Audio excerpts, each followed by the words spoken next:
I'd like to introduce our speaker for the rest of this morning.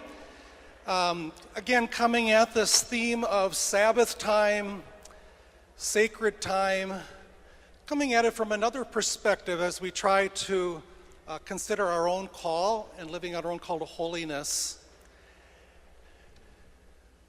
Our second speaker today will try to help us look at the call to holiness from the perspective of our prayer life and discerning God's timing in our own lives. Dr. Christine Luna Munger currently serves as the director of the Episcopal House of Prayer located on the grounds of St. John's Abbey in Collegeville. She previously served as a professor of theology at the University of St. Catherine and has been involved in facilitating the training of spiritual directors. Christine holds a master's degree in spirituality, Christian spirituality from Creighton University, and received her doctorate in theology from the St. Thomas University in Miami. The title that Christine has picked for today to help us to consider this idea of our own prayer and discerning God's timing in our own lives, in our lives as leaders in the church, is just that, discerning God's time, sacred time, and developing our life and prayer and discernment.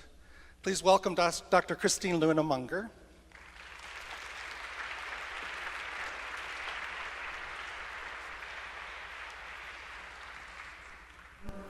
I do want to offer kudos to our program planners for giving us such a spacious break. Isn't it nice to have a whole half hour to connect to one another? I want to honor the fact that even that long break in and of itself is a Sabbath practice, giving ourselves time to connect. I was thankful to Michael as well for ending his talk with this invitation to open our minds and hearts. What I am going to ask us to begin with as we gather again today in the large setting is to enter into a practice of chanting. This might be sort of in the spirit of Taizé or Gregorian chant. And what I love about singing and chanting is that it stimulates our throat. And it turns out our throat is right in between our head and our heart, right? So a lot of us spend time in the head, and when we're invited to enter into the space of the heart, stimulating the throat, I think, is a lovely way to invite us to be whole people, heads and hearts. So as we greet our head space, we don't want to deny the head space, but we also want an invitation to drop into our heart space today, which is often neglected, and sometimes our hearts are quite shy. So what I'd like to do is introduce a chant that I actually made up. At the House of Prayer, we had a retreat leader in February who said, have fun with chants, make them up and sing them yourselves. And so this is one of my first responses to that invitation to do a new chant. Now the tune is going to be very familiar to most of you. I'm going to tune it first, but we've got some different words here to what you might be familiar with. And you'll notice as we go to these words, I just want to give you a little bit of a heads up. For a lot of us, we say holy, holy, holy 3 times. Just take note that there's only 2 holies on this one. So just a little word to the wise there as you enter into this. But even if you say the 3rd holy, totally cool. Don't worry about it. This is playing with the chant. And what you're going to see is that there's one line and then a second line. And so the first is an invitation for wisdom to move in us. And the second is that Logos would speak to us. And what I like about these particular words is that they speak to one of the really common tensions that we find in our spiritual life as we're thinking about our relationship to God, which is the way in which God sometimes is very revealed and speaks clearly and concretely, like through Logos kind of energy. And there are other times when God is hidden and mysterious and quiet and doesn't seem as present to us. And so there's a way in which this chant allows us to enter into that tension. You can even see I'm starting to sway back and forth, right? Like the one side of hiddenness and the one side of revelation or manifestation. So just know that there's a little bit of theological intent in the words here as well. And then for those of you that are familiar with Spanish or interested in trying out the Spanish, I think after we establish the first part of the chant, you can enter into the Spanish. If you know another language, which I don't, I only know the two, feel free to add that in. I'm really hoping that some of our professional and non-professional musicians will start adding some harmonies and we'll just really enter into the spaciousness of this chant. So now that I've talked about it, are you ready to enter into it? Yeah. So the tune is Lu, lu, lu, lu, lu, lu, lu, lu, lu, lu. Holy, holy wisdom, wisdom move in us. Holy, holy Logos, Logos speak to us. Let's do it again. Holy, holy wisdom, wisdom move in us. Holy, holy Logos, Logos speak to us. So let's keep going if you want to play with it some more. Holy, holy wisdom, wisdom move in us. Santo, Santo, Logos, Logos, háblenos. Santo, Santo, Sofía, mueve, muévenos. Holy, holy Logos, Logos speak to us.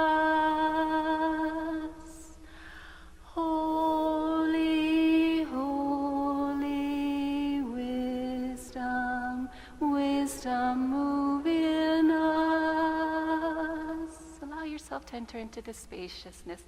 Holy, holy Logos, Logos speak to us. Harmonies I hear, lowly, holy wisdom, wisdom move in us. Santo, Santo, Logos, Logos, háblenos. Santo, Santo, Sofía, mueve, muévenos. Holy, holy Logos, Logos speak to us. Holy, holy wisdom, wisdom move in us. Holy, holy Logos, Logos speak to us. Amen. Can you feel the spaciousness in the room?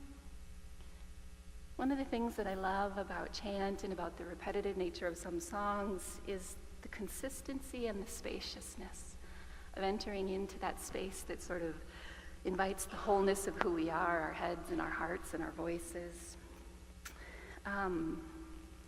One of the other things I like about song is that it brings us into a reminder of wholeness. I appreciated Michael's presentation earlier when he gave us that fabulous list of, if we don't get this right, if we don't get this, then we won't get this right. And there's a way in which opposites remind us of who we want to be or who we're called to be. There's a way in which seeing very starkly what one thing is reminds us of maybe what we're aspiring towards.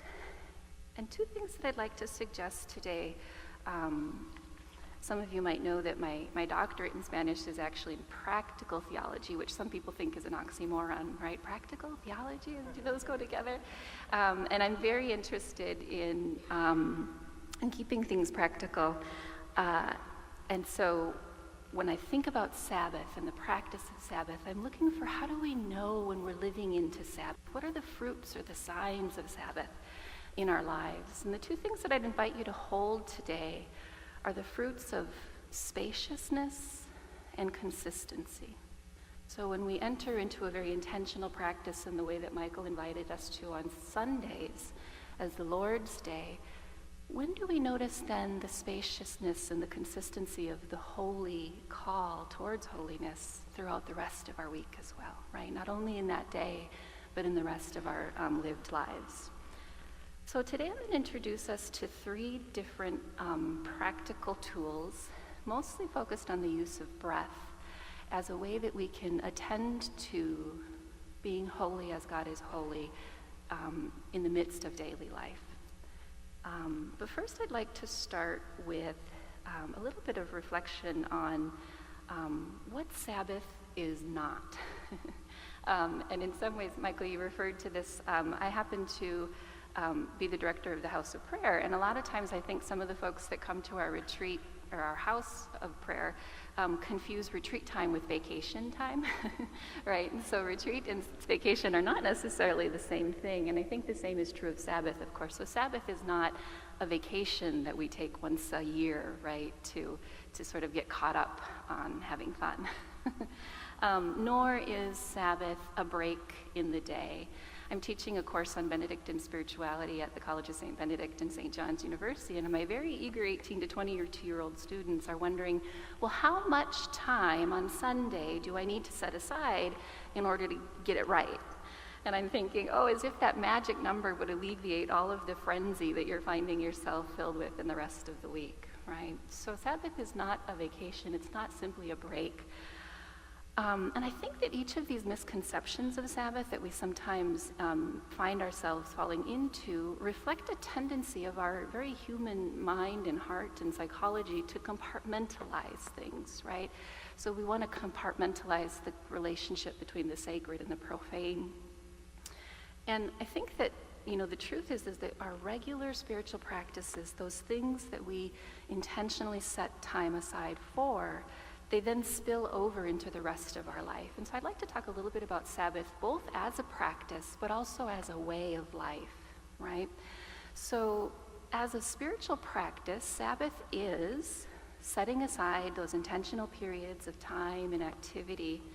I was so grateful to Archbishop Hesda for using the word training in his homily today, because that's exactly what we do when we set aside that intentional time. We're training our minds and our hearts and our souls to remember. This is an important word in Sabbath, to remember the fullness of life to which God calls us to. God doesn't want us just to survive the week. God wants us to thrive. And so Sabbath as a practice helps us to remember the fullness to which God is calling us towards. And then as a way of life, Sabbath becomes an ongoing posture or a stance that we can carry of leisure that then characterizes every single activity in our lives, how we treat others, how we order every day, how we begin and end very clearly every activity of the day. How many of you feel like sometimes the activities of one thing and another are just smushing all together and I don't even know whether I'm coming or going, right? So Sabbath allows for a spaciousness in the rhythms of our everyday and every activity. And so as is true of any spiritual practice, that formal, intentional time set aside should then inform the time found in the rest of our day. So like I was mentioning earlier, I think that if we're wondering if we're getting this whole Sabbath thing right, we should be looking for these fruits of spaciousness and consistency. And I want to spend some time thinking a little bit about our notions of time. Notice I just used the word spend some time. All sorts of ways that we talk about time that reflect how we unconsciously think about time. Listen to some of these phrases. We kill time. we make time, we waste time, we find time, we carve out time, we lose time, we spend time, we make deadlines, we have time bombs. We never have enough time. Does that sound familiar? Our notions of time, unfortunately, are marked by a lot of scarcity, negativity, limitation, even death, And I think that in some ways, this gets a little bit to what Michael was talking about earlier about the power of fear. If we feel like we're never going to have enough time, if there's never enough, we work from this space of scarcity as opposed to abundance. So what would sacred time look like if we approach time with a sense of the abundance of time as opposed to the scarcity of time? What would it look like to recognize that our Creator gifted us with the gifts of paradise and food and sleep and nature, and that our Lord sustains every single life on earth with this breath? Surely, if that's a gift from God, then time can also be a gift as opposed to something that we're fearful of or unhealthily relating to. So one of the things that I'd like to invite us into is a practical way of setting aside some intention into an invitation towards recognizing the spaciousness that maybe is already in the midst of our days, but we're sometimes not training ourselves to notice it. So this practice is a personal practice, one that you might do kind of on your own.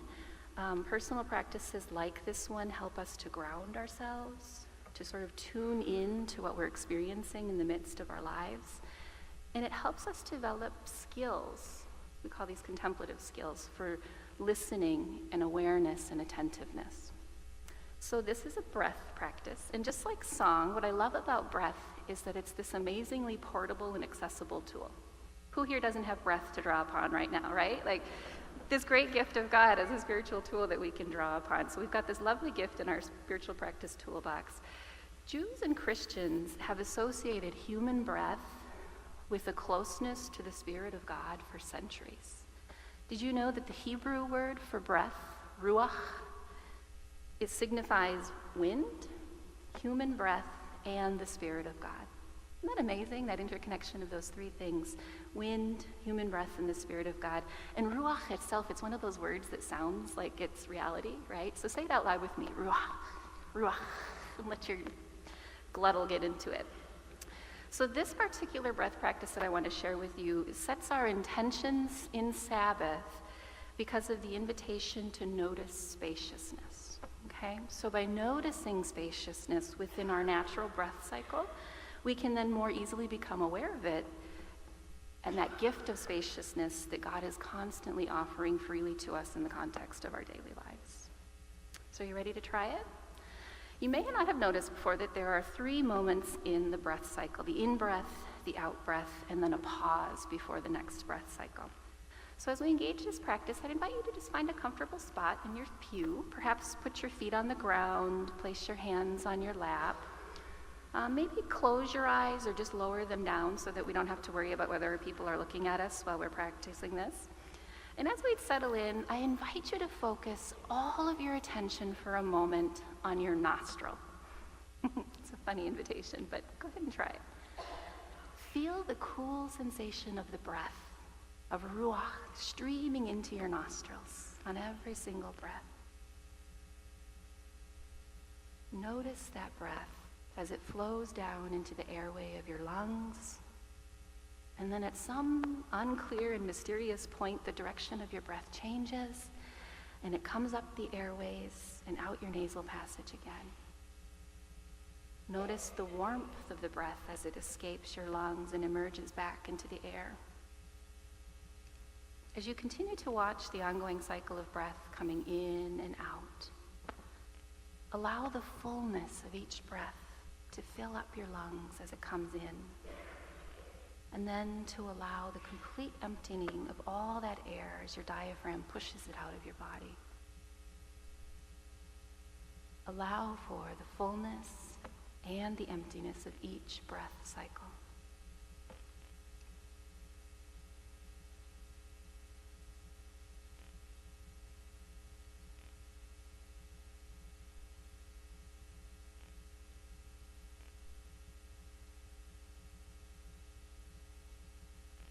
Now that we've offered our attention to the fullness of these two movements of the breath cycle, let's turn our attention to a third moment in the breath cycle. Again, offer your attention to the fullness of the breath coming in, the completeness of the breath going out. And now, just before you begin that cycle again, notice that short little pause that occurs very naturally between each breath. Breathe in, breathe out, pause.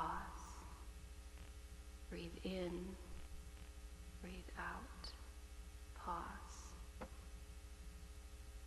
Offer your attention, find that natural pause in your own rhythmic breathing, and allow your attention to the natural pause in your breath cycle to become an intention for spaciousness in the rest of your day and in the rest of your activities.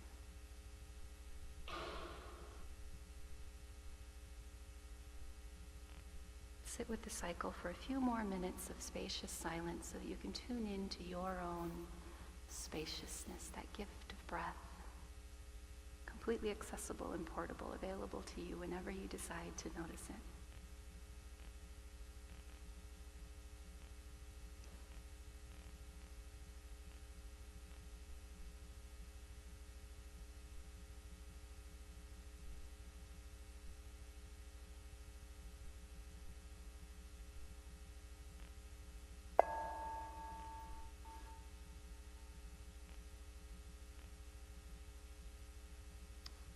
Thank you for entering into that practice. As we emerge from this shared practice and sense of spaciousness, I'd like us to hold this sense of spaciousness and also add in this sense of consistency and turn our attention toward our prayer lives. Can you still hear me? Yeah? Okay. So one of the common misfortunes in the Christian spiritual life is the complaint that there's never enough time for consistent prayer. How many of you have heard this from other people? How many of you have said that yourselves? Right, never enough time. So we often imagine that the monks and the nuns and the priests, they have all the time in the world, right? But most of us regular folks just can't get enough regular time on a regular basis. And so I'd like us to consider a practice of discernment as it relates to the way that we pray, and as it relates to who we pray to. What is our sense of who God is when we're making this time for prayer? And I have a hunch that some of these unpacking of assumptions about who God is also going to help us to better understand our relationship to time. So as I did with Sabbath, I want to just suggest that there are a few things that discernment is not. This was one of my, I teach a whole class for a whole semester on discernment, so I had to really pick and choose what to offer today. But I think one good place is to talk a little bit about what discernment is not. So many Catholic Christians carry the perception that discernment is a process exclusively relegated to folks who are considering a commitment to vowed religious life. Right? This is a common misperception that's very real and normal in our lived lives. But in fact, when you think about discernment as listening for the voice of God and choosing to respond to God in order to find and follow the purpose in your life, well then of course discernment is a gift for everyone. It's not an exclusive practice set aside for a certain group of folks. Secondly, some of us assume that discernment is only for certain periods in our lives. Perhaps when we've got a big crossroads and a big decision to make, and so we're going to set aside some time for discernment because I've got to figure out what the heck I'm going to do with this partner or this job or this whatever it might be, right? In fact, the root word of the Latin word for deciding, decidere, means to cut off. So when we make a decision, we're choosing one option and we're cutting off the other possibilities. And that's actually a different kind of energy than discernment. It's related to discernment. But discernment, by contrast, the Latin word for discerning, discernere, means to sift through or sort out. It's a different kind of activity, right? So to use the metaphor of making bread, discernment relates to that ongoing, constant process of sifting through the flour, whereas decision-making relates to the final process of choosing which bread you're going to make from the flour. Does that make sense? Do you see how they're different energies? So discernment then is about listening for the voice of God, always and already present in the context of our daily lives. Again, we just have to remember to be listening for that voice. Whereas decision making is about choosing the response to God, choosing the most full response to the invitations that God offers. So discernment is a regular, ongoing habit of deep listening. It's a spiritual practice that supports a godly way of life. And I think when we're thinking about our prayer lives, prayer looks different when discernment is at the foundation of our prayer life, right? So if in the same way that we sometimes think discernment as just this one thing that I'm going to do every once in a while, if we look at prayer in the same way, this one thing that I'm going to do at the beginning or the end of the day, or maybe that one time a week when I go to church, our prayer lives look different when we relegate it or compartmentalize it, and the same is true of discernment. So unfortunately, we forget that the regular practice of discernment helps us, because if we wait to discern until that big decision is in front of us, how many of you have not listened to God for 3 years and then said, I need to make a decision about what major to go through, and I need your help now, and oh wait, I don't recognize your voice because I haven't been listening for it, right? How can I recognize God's voice and God's invitations if I'm not regularly tuning into what that voice is? So if we listen, and we intend to listen for the voice of God amidst our daily lived experience, it then helps us to recognize how we can conceive of and perceive God's communications, especially for those big moments, right? Okay, so one of the things that I'm thinking about, I know when I first talked to Mickey about this presentation, it was thinking a little bit more about God's timing and how sometimes God's timing doesn't work out the way I need it to. I'm in the midst of a big transition. I just started my job at the House of Prayer in January. My husband and I, for 5 years, have been looking for the perfect farm property to begin a hobby farm.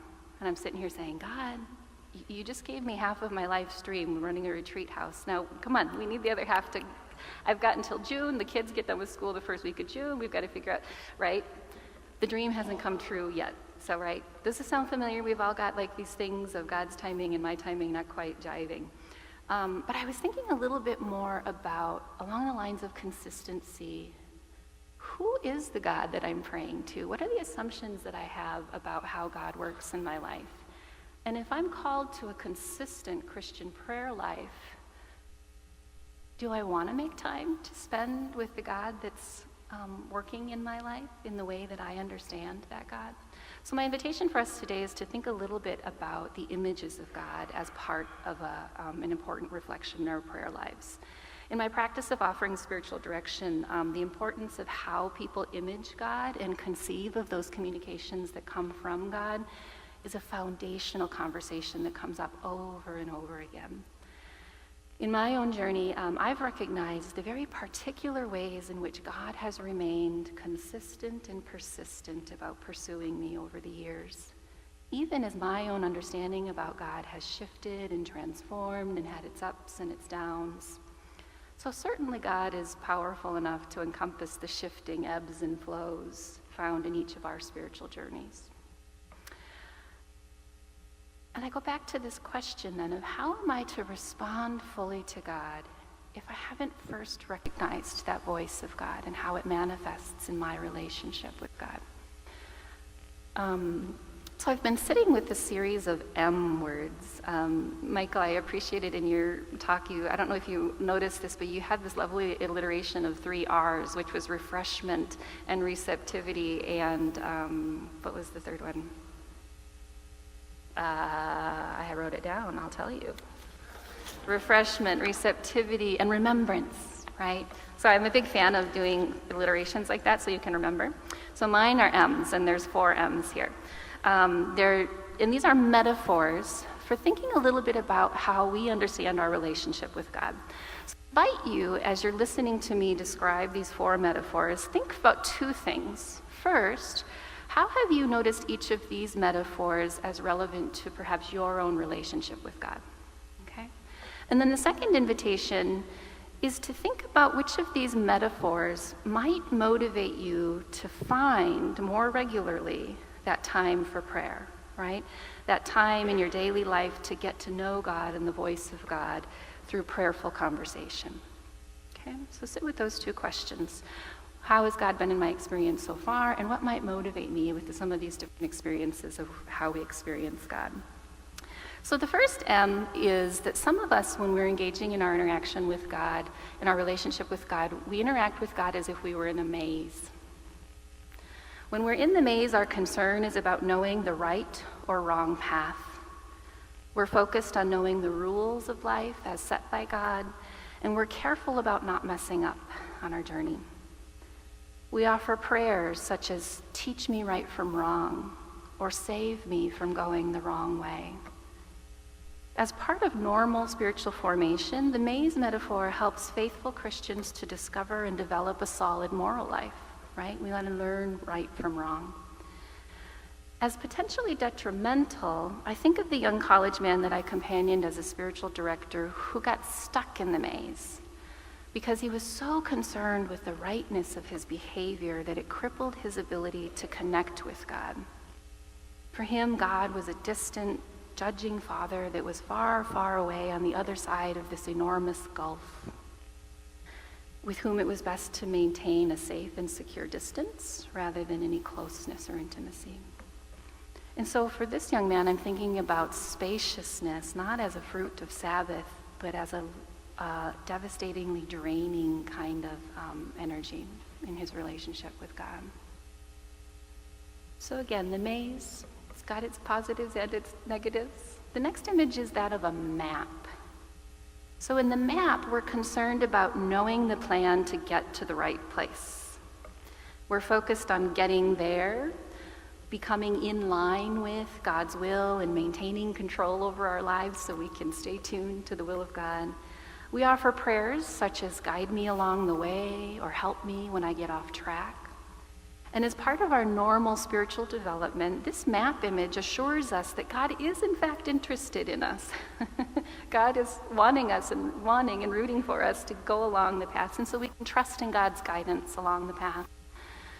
As potentially detrimental, I think of a young woman that I companioned as a spiritual director who had every day so tightly planned out. And the course of her life's trajectory was already planned so well that there was no room for any surprises from God. She was so busy getting ready to arrive at that destination with God that she rarely paused long enough to meet up with God in the current moment.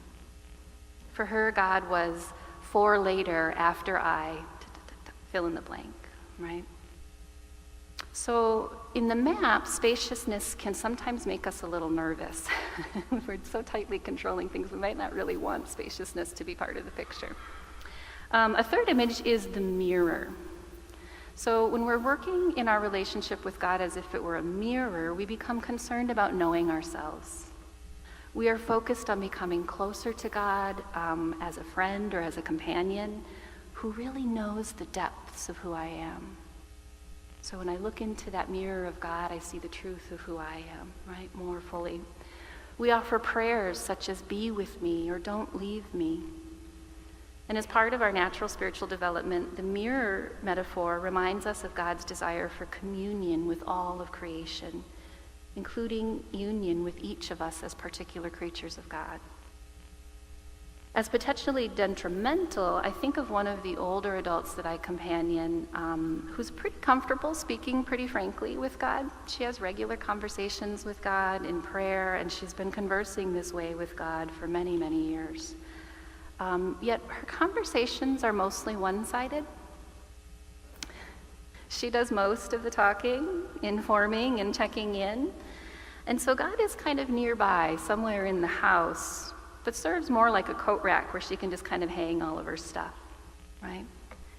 Spaciousness in the mirror reminds us that the relationship goes two ways, right? And then lastly, the fourth M here is mystery. So to think of our God as an engagement with mystery. When we engage our relationship with God as mystery, we experience an increasing comfort with unknowing. We're open to the ongoing and unfolding nature, not only of God, but of ourselves and of others. Sometimes it's better not to know for a while. We offer prayers of deep longing. Sometimes we start using fewer words in our prayer. I think of my own journey, which began in earnest when I was first letting go of the prominent image that I held of God from my childhood, and that letting go of that image and all of the assumptions about how the world worked, it really shook my foundations to the core.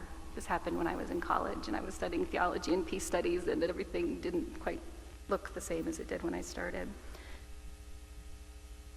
And it's been a long, ongoing process for me to both deepen and widen my perspectives about myself, about others, and also about God.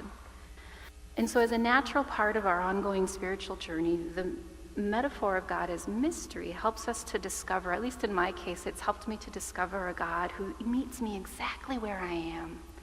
At every step along the way, God is always already present, inviting me into the particular ways that at any point in my life, God might be offering healing and wholeness. Potentially as a detrimental way of interacting with God, the disadvantage of encountering God as mystery is, this is a quote from one of my favorite songwriters, Sarah Thompson, sometimes close feels awfully far away. Right? So spaciousness can sometimes feel disconnected. And so one of the disadvantages of mystery is the losing the sense of the revealed. But spaciousness and mystery also serves as a constant reminder that God is always both intimate and ultimate, right? Our theological terms of immanence and transcendence. I like using that more practical phrase of intimate and ultimate. So in all four of these metaphors, we see a very natural arc of spiritual growth. And when we shift from one of these modes to another, we don't ever negate the earlier experiences and the gifts and grace of each one. We retain those graces even as we explore some of the others. And what I'd like to do is assert three quick things about, across all of these images, things that we can feel safe saying about what we know about God. These are our theological assumptions about what we know about God. So God is always a God of love, no matter what image we're working with. God is always already present to us, ready to be heard and to responded to. And God is constantly and lovingly communicating with us, to us. I find myself wanting to get to know this God, right? And thinking about our reflections about how we perceive time and how we perceive our sense of the sacred in the midst of daily life, the question is, given the reflections that you might have been thinking about as I was speaking about your own experiences of the images of God in your life, do you want to offer consistent time to get to know the God that you pray to? It's kind of a stark question. It's also a beautiful question. So I have another practice for us to sit with this notion of, I call this breath practice in with the good and out with the bad. And what this practice does is it reassures us of those three things about God being a God of love, God being always already present to us, and God constantly communicating to us. So now that I've had you kind of in your heads for a little while again, are you ready to enter into another breath practice? Yes? No? Okay. In this practice, what we're going to do, whereas that first one looked a little bit more like a meditation technique, if any of you are familiar with Eastern breath practices, there's this kind of hot focus on very specifics of, this one's a little bit more relational. This looks more like Christian relational prayer. And so the practice is really simple. It encourages us to sit with this sense of God as the one who is always loving us and always desiring our greatest good. This God that calls us to transformation and desires that we might move towards healing and wholeness as individuals and as communities. So again, please find a comfortable position. Place your feet on the ground, perhaps put your hands in your lap. Close your eyes. And we'll return to our breath again. So find that place of the breath that we were sitting with a little earlier. As you breathe in, use your imagination to imagine all that is good coming from God and filling every last cell of your body through your breath.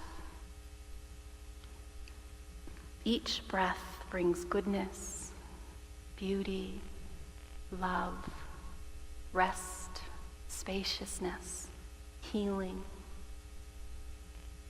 Breathe in all the good that comes from God.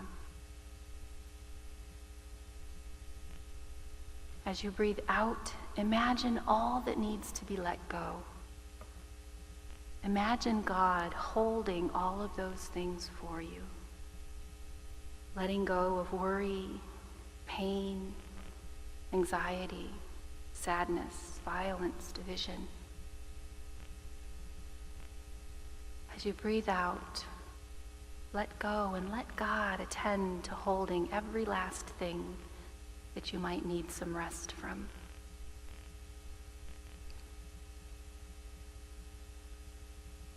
Breathe in all that is good from God. And breathe out all that God invites you to let go of.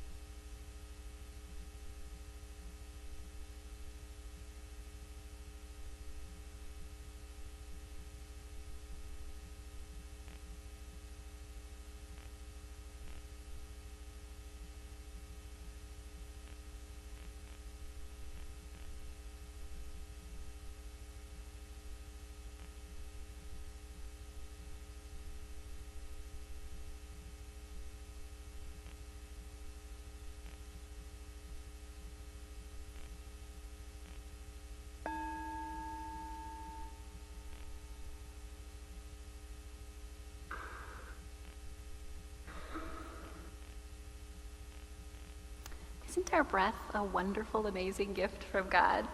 Powerfully portable and accessible? Thank you for entering into that second exercise. Whereas that first one, I think, really helps us ground ourselves in God, the second one, I think, helps us to recognize that there's another figure in the relationship, right? That there's this other sacred, holy person rooting for us every breath along the way. So I'd like to turn our attention in our last minutes here before lunch. I know that I'm holding everybody captive before lunch, so I'll try to be timely and honor that Sabbath practice of eating together. I want to turn our attention very explicitly from this sense of, do I offer time, find time in my life for praying to this God? Do I want to get to know this God? And focus a little bit on this notion of consistency as a fruit of Sabbath. And at this point, I'll ask our folks to put up the lovely image that I've requested. Can you see that fairly clearly? What do you notice about the door? It's closed. What else do I hear people saying? It's big. Okay, good. I can't hear folks very well, so can someone stand up and say, this is what I noticed? It's worn out, okay, yep. So how many of you noticed that the colors right at the door handles are different than the rest of the door? Interesting, huh? I'm glad you can see it because it's kind of far away. So it's dark around the edge of it, and then right in the middle of where the handles are, there's this little itty bitty glowing light, right? Not really glowing. What actually it is the entire door is covered with little metal knobs stamped into the leather of the door. And all of the other knobs are corroded with dirt. The whole door should look like that. But the part where people put their hand every single day, every single individual that walks through this sacred door, placing their hand over and over and over again on the door, makes it shine. Do you see how there's kind of a cool thing going on in the consistency of our practice? Just a simple effort, polishing the door every time I put another hand on the door. Doesn't have to be a big mountain, landscape, high experience. The holiness, the light shining through this door in that metal is uncovered by the gentle polishing of our regular, consistent, constant touching of the door. Now here's the quiz. How many of you know where this door comes from? Does anybody recognize this door?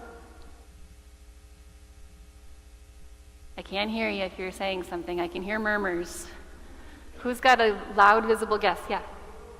It's the Cathedral of St. Paul. So one of the things about me in my own spiritual life, I'm a mother of a 10-year-old and a 6-year-old. I sit with this conundrum of time regularly, is that I too said, I don't have regular time. When am I going to find the regular time? My kids disrupted my sense of time when they were born. So one of the things that I found about consistency is that all of us have something in the day, hopefully, that is actually consistent. In my case, it was the bus stop. The one thing that I have to be at the same time in the same place for every single day is to get my kids on the bus in the morning. It'll be different for each of you, right? So what I figured out was that I have to put my prayer time, my intentional prayer time, it's not to say that I'm not praying and asking for God's help all day long, but in the intentional period, I have to put it next to the time that I can find some consistency with. And so my prayer practice has become, and it took me about 5 years to discover this little secret, combines with exercise. And so what I do every morning is I take a walk up towards the cathedral. I take a little break inside the cathedral, and then I finish my walk on the outside of it. And that's where I discovered the lovely image, right? I stepped back and I said, oh, thank goodness for consistency, right? There's holiness in the consistency of our prayer lives. And there's value in those everyday, ongoing, small actions. And so whereas I think Michael's emphasis on honoring the habits of Sabbath, the whole point of those Sabbath habits is that they would overflow into the rest of the week and the other days of the week. So I get it. Contemporary church life is, a lot of times many of you have inherited curriculums that are very event-driven, right? And then you think, how am I going to ask people to spend time doing one more event to come to the church? I've had this experience of leading events where I spend all my time and my energy into putting in this great event, and then 3 people show up. Have you ever had this happen? Why are they not showing up to this amazing thing that I spent all this time working on, right? So we've inherited event-driven curriculums and ways of being. We've inherited people that are just overscheduled in their lives, and it's hard for us to figure out how to overcome this culture of busyness, productivity, efficiency, planning, siloing.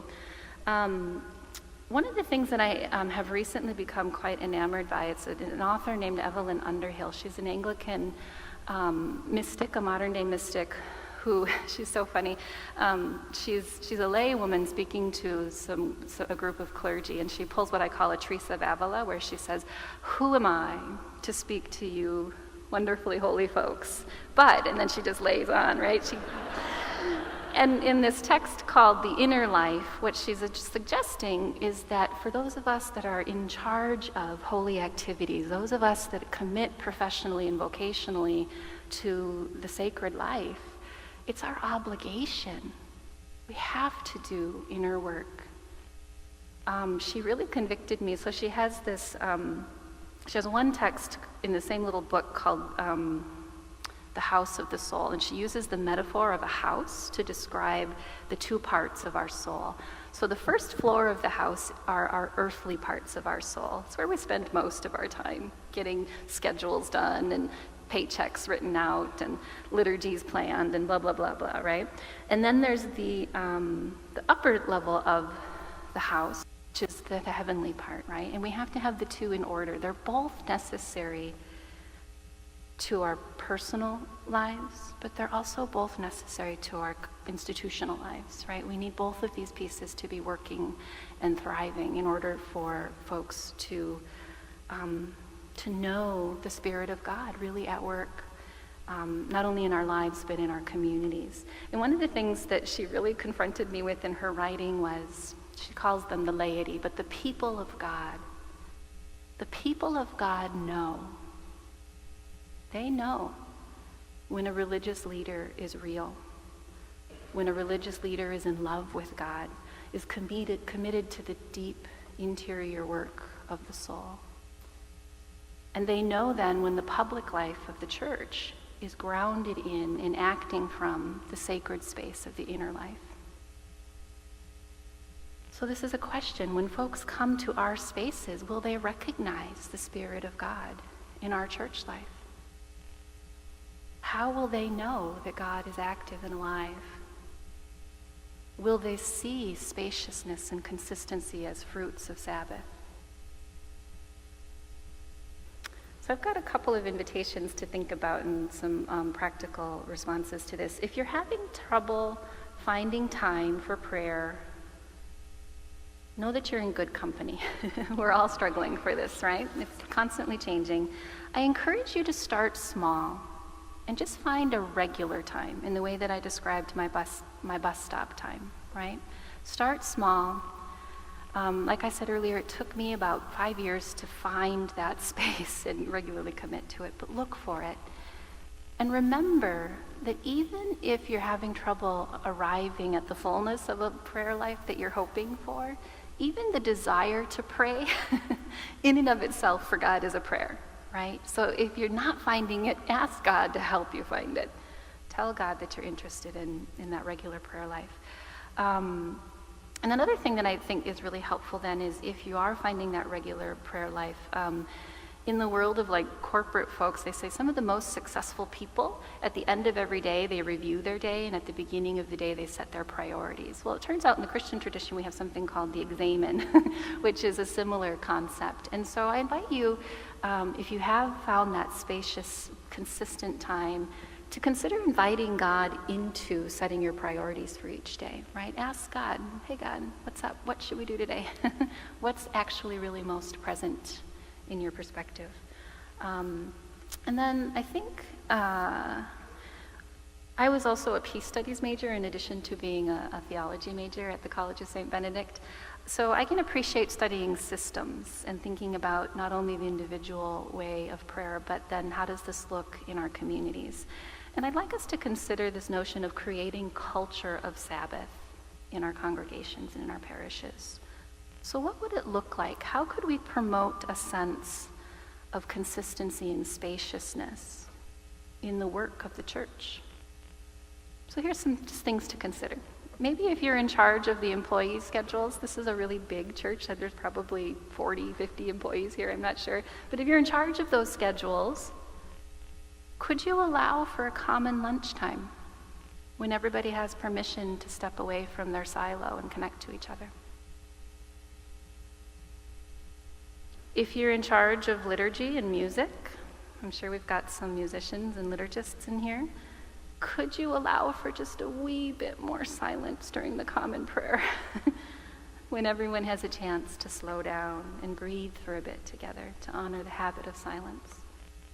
If you're in charge of formation in your community, could you consider community-based curriculums that build on natural times when folks are already together and perhaps less on event-driven curriculums? I think of the practice of Lectio that somebody mentioned, this kind of ongoing formation way of doing events and holding space for people to connect. What if we put all of our energy into making sure that everybody in the community was praying with somebody in the church one time outside of the Sunday, right?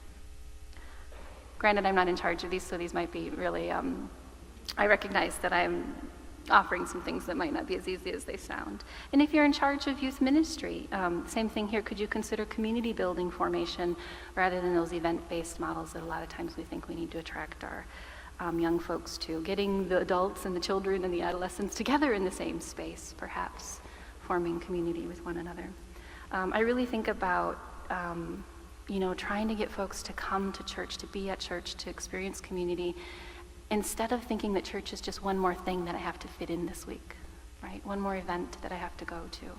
What does it look like if we shift the way that we're inviting folks to enter into our space? And I know that Father Jankas is going to offer some more attention to the institutional elements, but I wonder if I could, can I borrow like 4 minutes of lunchtime to do a final breath practice? Is that going to be okay? Let's do a vote. How many of you are open to one more? 4 minutes, is that okay? How many of you are like, no, I'm really hungry. She invites me into silence, my stomach is going to rumble and I'm going to disrupt everybody else's silence. Okay, we'll do a little shortened version of this. This last practice that I want to encourage us to think about is really one that I think is one of the most practical, because I suggest that you do it right in the midst of your work day or your family practices. And what I call this is the contemplative pause. I actually call it the Trinitarian contemplative pause, because there are 3 breaths, and it focuses on grounding ourselves, being open to others, and seeking God. So what we do with this breath, you can do it short, like if you're going up to a meeting and you know somebody who you're going to have a discussion with that's not going to be very harmonious, will be maybe you offer this breath prayer on your way to the office, right? Or if you all of a sudden find yourself sucked into a conversation that you weren't hoping for, you can use these short breaths to sort of reconnect and reground. And it's again about finding that spaciousness in the midst of the chaos. So in the first breath, we ground ourselves. In the second breath, we open to others. And in the third breath, we seek God. So I'm just going to offer a little bit more spaciousness when we do it together. But know that if you need to do this in 10 seconds, it also works as a more portable practice. Okay? So when we're engaging it as an extended practice here, what I want you to do is allow your imagination to work. So as you're sitting with grounding yourself, maybe a memory or a person or a specific idea will come to you. We assume that that's God speaking to us, God inviting us into perhaps more fullness, into healing, whatever it might be. So let yourself notice the images, the memories, the words, the thoughts that might come to you. So again, sitting into that comfortable position, grounding our feet, opening our hands. I invite us as a group to do one deep collective breath. Can you do this with me? And this deep collective breath serves as a symbol of our intention to become grounded. And continue breathing with your regular breathing for just a few more moments. And receive the gifts of whatever words or memories, images might come to your mind and to you.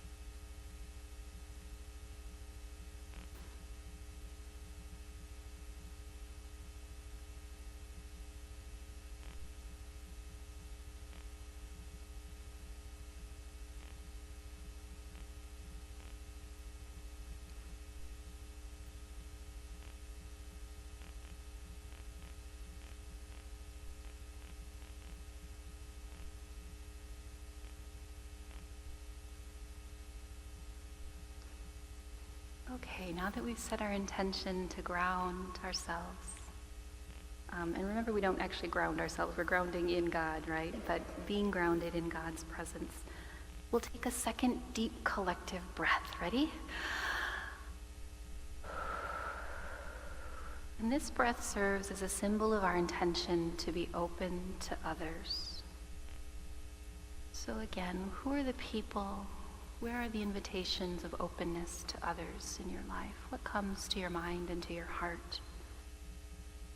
Again, continue with your regular breathing for a few moments and receive the gifts of whatever words or memories or images might come to your mind and to your heart as you open yourself to others.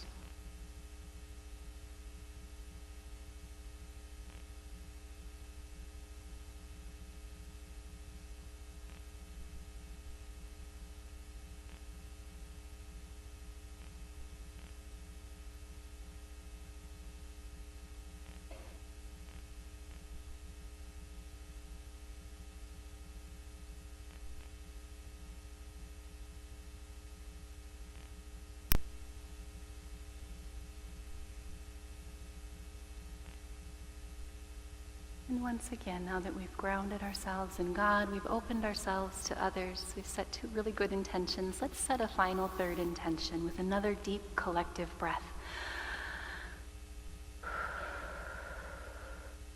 And this third breath in the Trinitarian breath is a symbol of our intention to seek God. God, that sacred, holy undoer of opposites, that spirit that brings things to healing and to wholeness.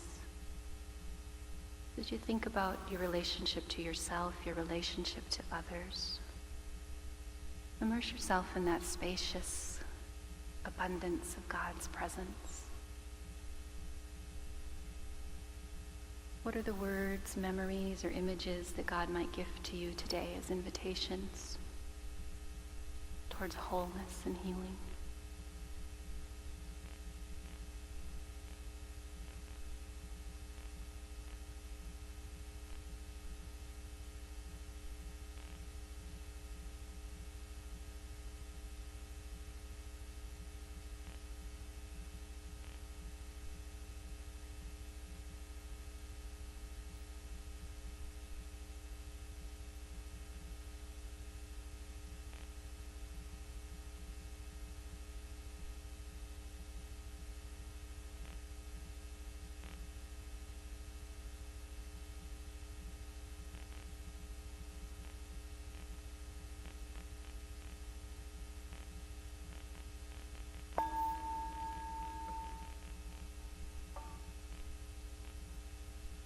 I have to confess, I was tempted to let us just sit here for like 20 minutes and enjoy this shared sacred silence. It's so few places that we have the opportunity to be with one another in silence.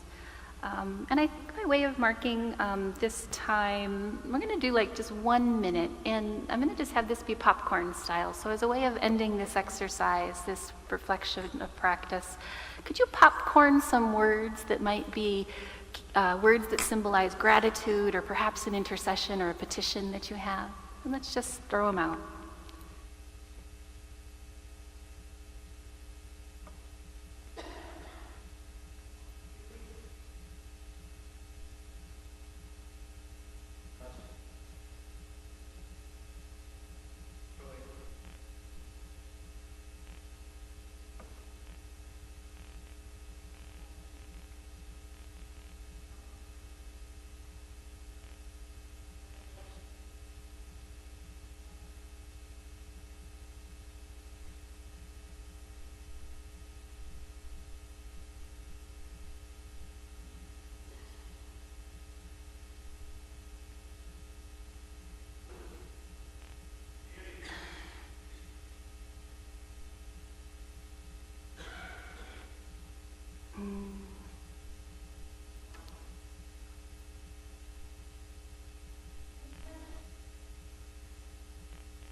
Creator and sustainer of our lives and of our beings, we thank you for all of these lovely, lovely gifts. And the people of God say, Amen.